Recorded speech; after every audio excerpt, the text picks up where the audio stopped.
The HSS Normandy materialized at the edge of the Kuiper Belt, a lone sentinel against the oncoming storm. Commander Cole Morgan stood resolutely on the bridge, his weathered hands gripping the command console. Beside him, Tactical Officer Lila Reyes scanned the incoming data, her eyes darting across holographic displays. "Multiple contacts, sir," Reyes reported, her voice steady despite the gravity of the situation. "Sovereignty fleet approaching. Numbers are off the charts." Morgan nodded, his jaw tightening. "Show me." The main view screen flickered to life, revealing a sea of metallic behemoths advancing towards the solar system. Hundreds, perhaps thousands of Sovereignty warships moved in perfect formation, their hulls gleaming with an otherworldly sheen that underscored their technological superiority. "Quite the welcoming party," Morgan muttered with grim humor. "Status report." Chief Engineer John Russo's voice crackled over the comms. "All systems nominal, Commander. She's purring like a kitten." Reyes smirked. A kitten facing a pack of wolves. Morgan allowed himself a tight smile. "Then let's hope this kitten has claws. Battle stations, everyone. You know the drill." Tension crackled through the air as the crew rushed to their positions. The Normandy, humanity's most advanced warship, was about to face its ultimate test alone. Aboard the Sovereignty flagship, High Commander Orth Dunn observed the solitary human vessel with a mixture of curiosity and disdain. "Explain to me, Sub-Commander," he said, his segmented eyes narrowing, "why the humans send a single vessel to meet our glorious fleet. Have they accepted the futility of resistance?" Sub-Commander Cayenne Lore's antennae twitched nervously. "Unknown, High Commander. Intelligence suggested they were marshaling their forces for a last stand. This is unexpected." "Scan that ship," Orth Dunn commanded. "Every rivet, every power signature. The humans are cunning. This reeks of deception."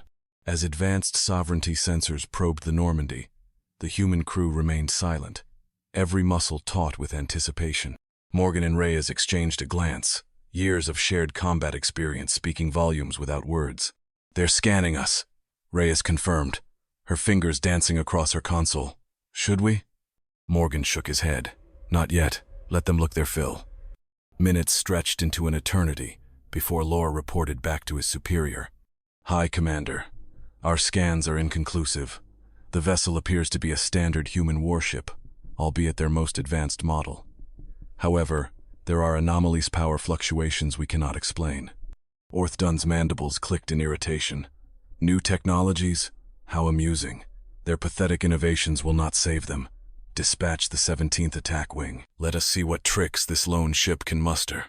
The Normandy's alarms blared as the Sovereignty contingent broke formation, accelerating toward them. "Incoming," Reyes shouted. 8 ship's cruiser class and above." Morgan's expression hardened. "So it begins. Helm, prepare for evasive maneuvers. Weapons, stand by."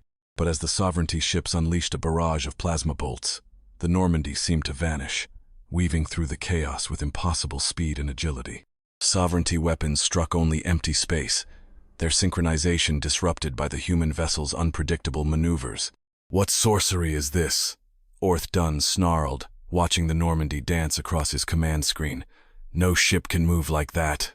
On the Normandy's bridge, Morgan barked orders. "3/4 thrust, Z-axis rotation. Reyes, target their lead ship's propulsion systems." A lance of coherent light erupted from the Normandy, slicing through the shields of a Sovereignty cruiser. The alien ship's engines sputtered and died, leaving it adrift. "One down," Morgan grunted. 17 to go. In the engine room, Chief Engineer Russo fought to keep the ship together. Coolant pressures spiked, systems groaned under strain, and alarms blared. "We're holding," Russo shouted. "Barely."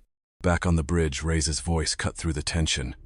"They're adapting to our maneuvers, calculating new evasion algorithms now." "Do it fast, Lieutenant," Morgan replied. "We can't keep this up forever." The Sovereignty unleashed a quantum disruptor wave, reality itself warping around the Normandy. Lights flickered, gravity faltered, and systems groaned under the strain. For a heart-stopping moment, it seemed as if the human ship would be destroyed.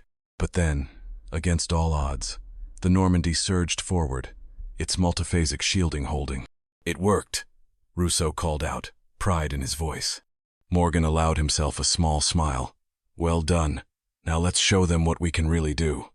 As the Normandy launched a counteroffensive, its crew pushed beyond human limits. Rey's precision targeting, Morgan's intuitive commands, and Rousseau's engineering miracles combined to make the impossible possible. One by one, sovereignty ships were crippled, their formation in disarray. But the battle was far from over. The sovereignty regrouped, charging a superweapon aboard their mothership. "We're out of time," Morgan said. "Plot a course directly for the mothership." Rey's eyes widened. "That's insane. The gravitational forces alone could tear us apart." "It's our only shot," Morgan replied, resolve burning in his gaze. "All hands, prepare for maneuver Omega." The Normandy dove into the sovereignty fleet, weaving through gravitational fields in a desperate slingshot maneuver. As it neared the mothership, Reyes announced, "QEMP at 95% charge." "Now," Morgan roared, "initiate quantum jump." The ship's quantum drive roared to life, propelling the Normandy into the heart of the mothership. A blinding explosion of quantum energy tore through the sovereignty fleet, disabling their technology and leaving them vulnerable.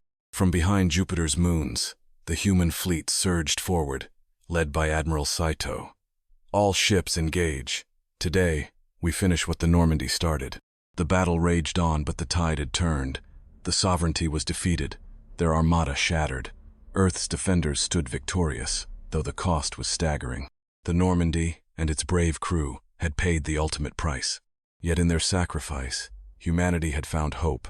Against impossible odds, they had defied extinction and reclaimed their future. For Earth, for humanity,